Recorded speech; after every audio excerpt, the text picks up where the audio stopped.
ओम शांति। 11 जून 2025। बाबा की महावाक्य। मीठे बच्चे, अभी तुम्हें बेहद की पवित्रता को धारण करना है। बेहद की पवित्रता अर्थात एक बाप के सिवाय और कोई याद न आए। प्रश्न: बाप से वर्षा लेने के पहले का पुरुषार्थ और उसके बाद की स्थिति में क्या अंतर होता है?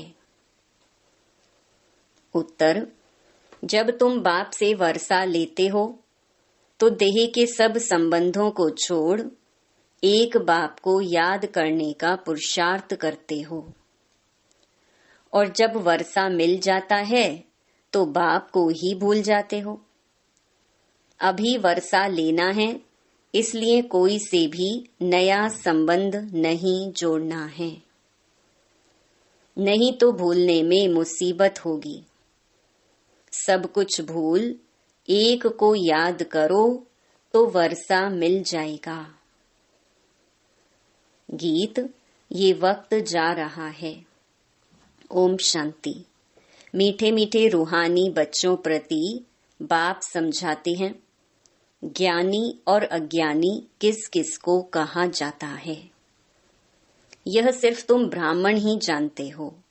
ज्ञान है पढ़ाई जिससे तुम जान गए हो कि हम आत्मा हैं, वह परम पिता परमात्मा है। तुम जब वहां से मधुबन आते हो तो पहले जरूर अपने को आत्मा समझते हो। हम जाते हैं अपने बाप के पास। बाबा शिव बाबा को कहते हैं। शिव बाबा है प्रजापिता ब्रह्मा के तन में, वह भी बाबा हो गया। तुम घर से निकलते हो तो समझते हो हम बाप दादा के पास जाते हैं। तुम चिट्ठी में भी लिखते हो बाप दादा, शिव बाबा, ब्रह्मा दादा। हम बाबा के पास जाते हैं।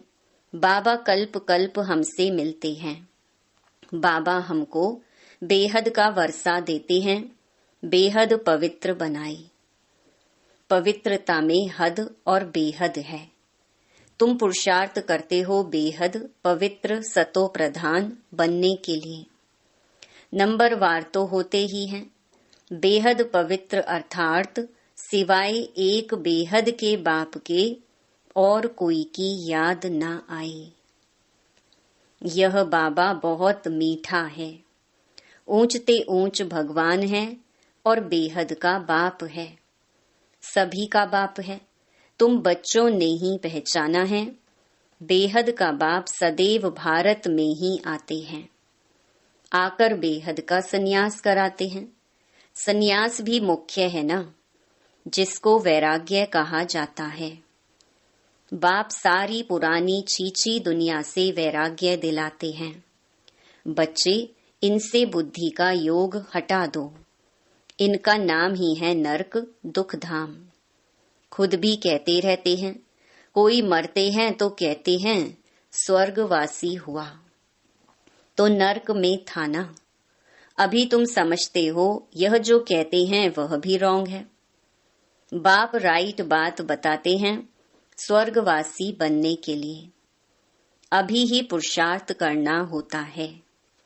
स्वर्गवासी बनने लिए भी सिवाय बाप के और कोई पुरुषार्थ करा ना सके। तुम अभी पुरुषार्थ कर रहे हो 21 जन्मों के लिए स्वर्गवासी बने। बनाने वाला है बाप। उनको कहा ही जाता है हेवनली गॉड फादर। खुद आकर कहते हैं बच्चों, हम पहले तुमको शांति धाम ले जाऊंगा। मालिक है ना। शांति धाम जाकर फिर आएंगे सुख धाम में पार्ट बजाने। हम शांति धाम जाएंगे तो सब धर्म वाले शांति धाम जाएंगे। बुद्धि में यह सारा ड्रामा का चक्कर रखना है।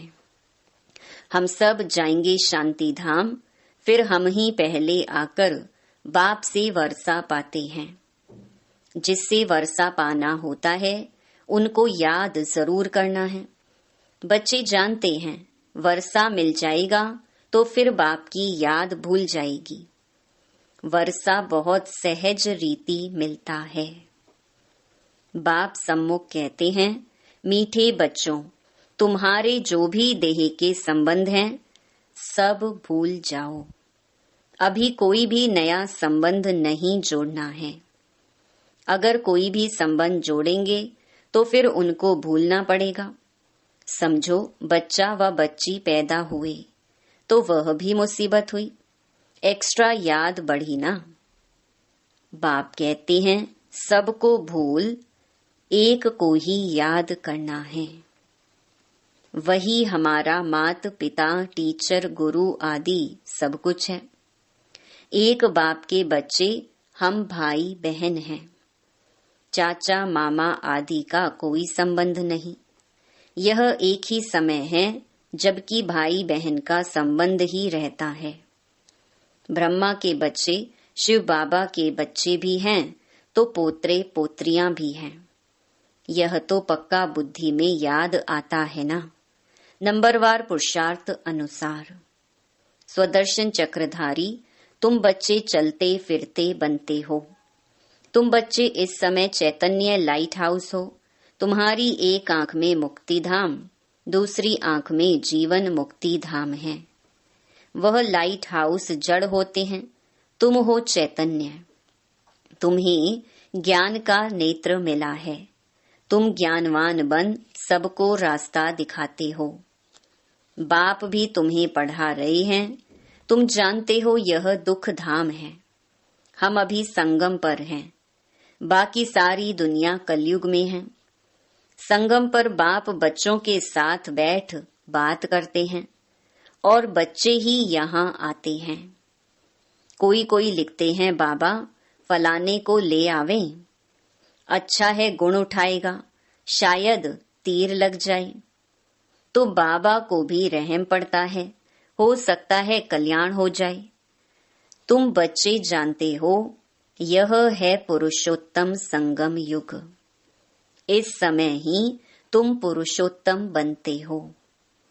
कलयुग में सब हैं कनिष्ठ पुरुष, जो उत्तम पुरुष लक्ष्मी नारायण को नमन करते हैं।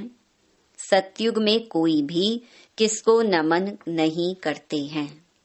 यहाँ की यह सब बातें वहाँ होती नहीं। यह भी बाप समझाते हैं, अच्छी रीति बाप की याद में रह सर्विस करेंगे तो आगे चल तुमको साक्षात्कार भी होते रहेंगे। तुम कोई की भी भक्ति आदि नहीं करते हो, तुमको बाप सिर्फ पढ़ाते हैं। घर बैठे आपे ही साक्षात्कार आदि होते रहते हैं। बहुतों को ब्रह्मा का साक्षात्कार होता है। उनके साक्षात्कार के लिए कोई पुरुषार्थ नहीं करते। बेहद का बाप इन द्वारा साक्षात्कार कराते हैं। भक्ति मार्ग में जो जिसमें जैसी भावना रखते हैं उसका साक्षात्कार होता है। अभी तुम्हारी भावना सबसे ऊंच ते ऊंच बाप में है, तो बिगर मेहनत बाप साक्षात्कार कराते रहते हैं। शुरू में कितना ध्यान में जाते थे, आपे ही आपस में बैठ ध्यान में चले जाते थे। कोई भक्ति थोड़े ही की। बच्चे कभी भक्ति करते हैं क्या? जैसे एक खेल हो गया था, चलो वैकुंठ चले। एक दो को देखते चले जाते थे। जो कुछ भी पास्ट हुआ वह फिर रिपीट करेंगे। तुम जानते हो हम ही इस धर्म के थे। सतयुग में पहले पहले यह धर्म है, इनमें बहुत सुख है। फिर धीरे धीरे कलाएं कम होती जाती हैं। जो सुख नए मकान में होता है वह पुराने में नहीं। थोड़े समय के बाद वह भबका कम हो जाता है। स्वर्ग और नरक में तो बहुत फर्क है ना। कहाँ स्वर्ग, कहाँ यह नरक। तुम खुशी में रहते हो, यह भी जानते हो बाप की याद भी पक्की ठहरेगी। हम आत्मा हैं, यही भूल जाते हैं तो फिर देह अभिमान में आ जाते हैं। यहाँ बैठे हो तो भी कोशिश करके अपने को आत्मा निश्चय करो। तो बाप की याद भी रहेगी। देह में आने से फिर देह के सब संबंध याद आएंगे। यह एक लॉ है।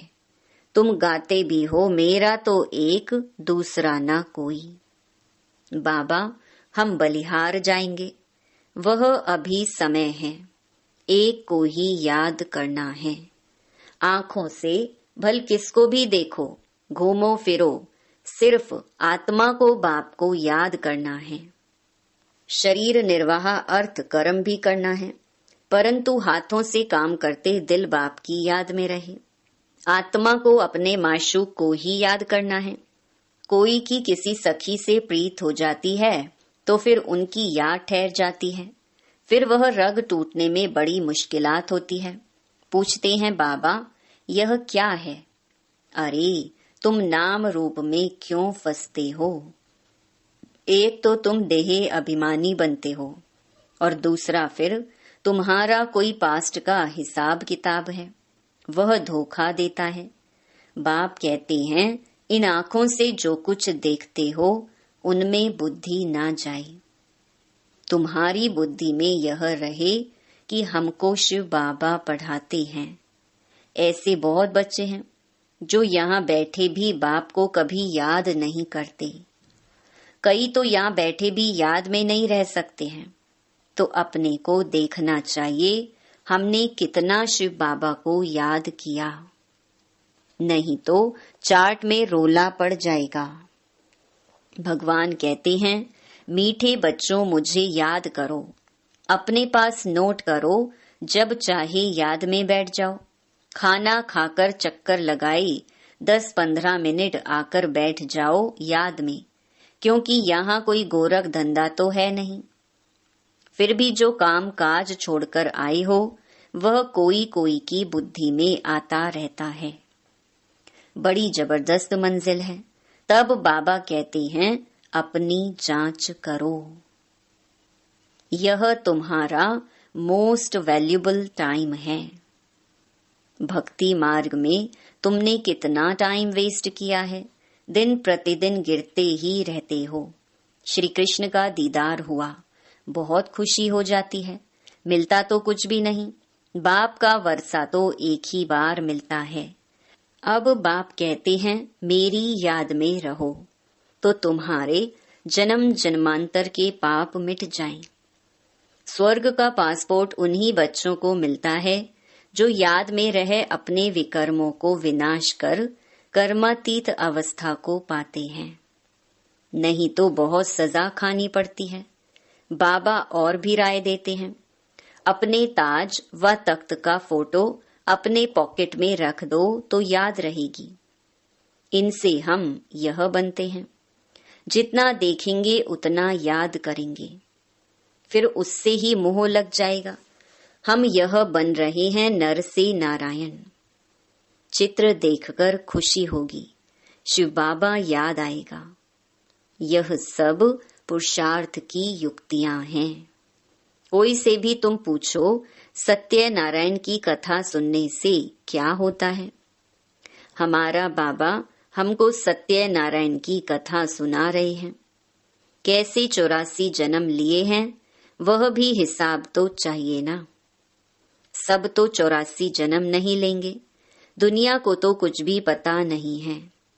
ऐसे ही मुख से सिर्फ कह देते हैं। इसको कहा जाता है थ्योरेटिकल। यह है तुम्हारा प्रैक्टिकल। अभी जो हो रहा है उनके फिर भक्ति मार्ग में पुस्तक आदि बनेंगे। तुम स्वदर्शन चक्रधारी बनकर विष्णुपुरी में आते हो। यह है नई बात। रावण राज्य झूठ खंड, फिर सचखंड राम राज्य होगा। चित्रों में बड़ा क्लियर है। अभी इस पुरानी दुनिया का अंत है। 5000 वर्ष पहले भी विनाश हुआ था। साइंसदान जो भी हैं उन्हों को ख्याल में आता है कि हमको कोई प्रेरक है जो हम यह सब करते रहते हैं। समझते भी हैं हम यह करेंगे तो इनसे सब खत्म हो जाएंगे, परंतु परवश हैं, डर लगा हुआ है। समझते हैं घर बैठे एक बॉम्ब छोड़ेंगे तो खत्म कर देंगे। एरोप्लेन, पेट्रोल आदि की भी दरकार नहीं रहेगी। विनाश तो जरूर होना ही है। नई दुनिया सतयुग था। क्राइस्ट से 3000 वर्ष पहले स्वर्ग था। फिर अब स्वर्ग की स्थापना हो रही है। आगे चल समझेंगे। तुम जानते हो स्थापना जरूर होनी है, इसमें तो पाई का भी संशय नहीं। यह ड्रामा चलता रहता है, कल्प पहले मुहाफिक। ड्रामा जरूर पुरुषार्थ कराएगा। ऐसे भी नहीं जो ड्रामा में होगा सो होगा। पूछते हैं पुरुषार्थ बड़ा या प्रालब्ध बड़ी? पुरुषार्थ बड़ा, क्योंकि पुरुषार्थ की ही प्रालब्ध बनेगी। पुरुषार्थ बिगर कभी कोई रह ना सके। तुम पुरुषार्थ कर रहे हो ना। कहां कहां से बच्चे आते हैं, पुरुषार्थ करते हैं, कहते हैं बाबा हम भूल जाते हैं। अरे शिव बाबा तुमको कहते हैं मुझे याद करो। किसको कहा? मुझ आत्मा को कहा। बाप आत्माओं से ही बात करते हैं। शिव बाबा ही पतित पावन है। यह आत्मा भी उनसे सुनती है। तुम बच्चों को यह पक्का निश्चय रहना चाहिए कि बेहद का बाप हमको विश्व का मालिक बनाते हैं। वह है ऊंच ते ऊंच, प्यारे ते प्यारा बाप। भक्ति मार्ग में उनको ही याद करते थे। गाते भी हैं तुम्हारी गति मति न्यारी, तो जरूर मत दी थी। अब तुम्हारी बुद्धि में है, इतने सब मनुष्य मात्र वापस घर जाएंगे। विचार करो कितनी आत्माएं हैं, सबका सिजरा है। सब आत्माएं फिर नंबरवार जाकर बैठेंगी। क्लास ट्रांसफर होता है तो नंबरवार बैठती है ना। तुम भी नंबरवार जाते हो। छोटी बिंदी आत्मा नंबरवार जाकर बैठेगी, फिर नंबरवार आएगी पार्ट में। यह है रुद्रमाला। बाप कहते हैं इतने करोड़ आत्माओं की मेरी माला है। ऊपर में मैं फूल हूँ। फिर पार्ट बजाने के लिए सब यहाँ ही आए हैं। यह ड्रामा बना हुआ है। कहा भी जाता है बना बनाया ड्रामा है। कैसे यह ड्रामा चलता है सो तुम जानते हो। सबको यही बताओ कि अपने को आत्मा समझ बाप को याद करो तो तुम्हारे विकर्म विनाश होंगे। फिर तुम चले जाएंगे। यह मेहनत है। सबको रास्ता बताना है, तुम्हारा फर्ज है। तुम कोई देहधारी में नहीं फंसाते हो। बाप तो कहते हैं मुझे याद करो तो पाप भस्म हो जाएंगे। बाप डायरेक्शन देते हैं सो तो करना पड़ेगा। पूछने की क्या बात? कैसे भी करके याद जरूर करो। इसमें बाबा क्या कृपा करेंगे? याद तुमको करना है, वर्षा तुमको लेना है। बाप स्वर्ग का रचयिता है तो जरूर स्वर्ग का वर्षा मिलेगा। अभी तुम जानते हो यह झाड़ पुराना हो गया है, इसलिए इस पुरानी दुनिया से वैराग्य है। इनको कहा जाता है बेहद का वैराग्य। वह हठ योगियों का है हद का वैराग्य। वह बेहद का वैराग्य सिखला न सके। बेहद के वैराग्य वाले फिर हद का कैसे सिखलाएंगे? अब बाप कहते हैं सिकी लधे बच्चे, तुम भी कहते हो कितना सिकी लधा बाप है। 63 जन्म बाप को याद किया है, बस हमारा तो एक बाप दूसरा ना कोई। अच्छा, मीठे मीठे सिकी लधे बच्चों प्रति मात पिता बाप दादा का याद प्यार और गुड मॉर्निंग। रूहानी बाप की रूहानी बच्चों को नमस्ते। धारणा के लिए मुख्य सार। पहला, स्वर्ग में जाने का पासपोर्ट लेने के लिए बाप की याद से अपने विकर्मों को विनाश कर कर्मातीत अवस्था बनानी है। सजाओं से बचने का पुरुषार्थ करना है। दूसरा, ज्ञानवान बन सबको रास्ता बताना है। चैतन्य लाइट हाउस बनना है।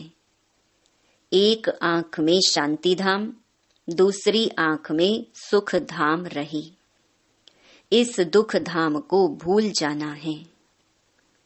वरदान, हर आत्मा को ऊंच उठाने की भावना से रिगार्ड देने वाले शुभ चिंतक भव।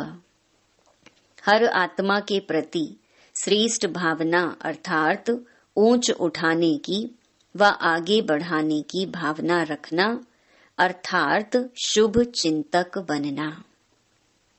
अपनी शुभ वृत्ति से, शुभ चिंतक स्थिति से अन्य के अवगुण को भी परिवर्तन करना, किसी की भी कमजोरी व अवगुण को अपनी कमजोरी समझ वर्णन करने के बजाय व फैलाने के बजाय समाना और परिवर्तन करना, यह है रिगार्ड। बड़ी बात को छोटा बनाना, दिल शिकस्त को शक्तिवान बनाना, उनके संग के रंग में नहीं आना, सदा उन्हें भी उमंग उत्साह में लाना, यह है रिगार्ड। ऐसे रिगार्ड देने वाले ही शुभ चिंतक हैं। स्लोगन, त्याग का भाग्य समाप्त करने वाला पुराना स्वभाव संस्कार है, इसीलिए इसका भी त्याग करो।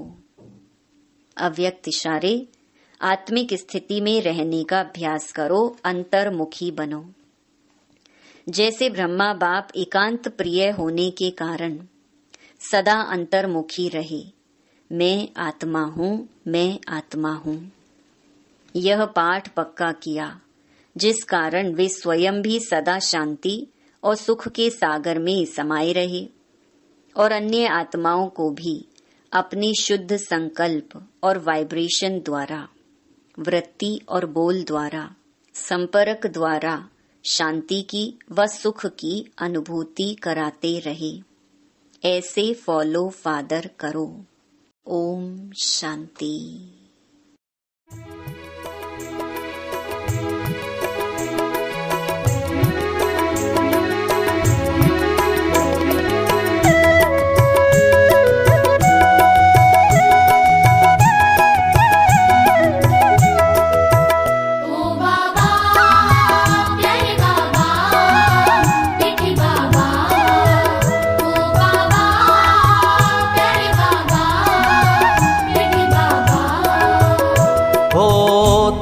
तो मेरे लिए आया है, स्वर्ग भी सौगात में लाया है।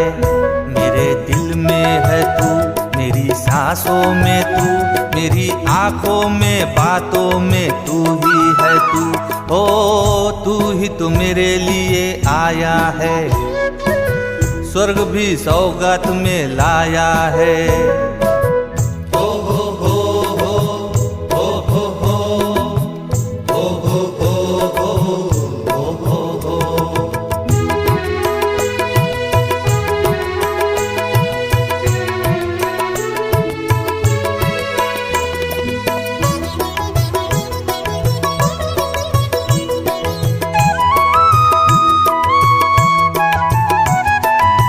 परम धाम से तू आया, गीता ज्ञान सुनाया, बच्चों के दिल पे तू छाया है।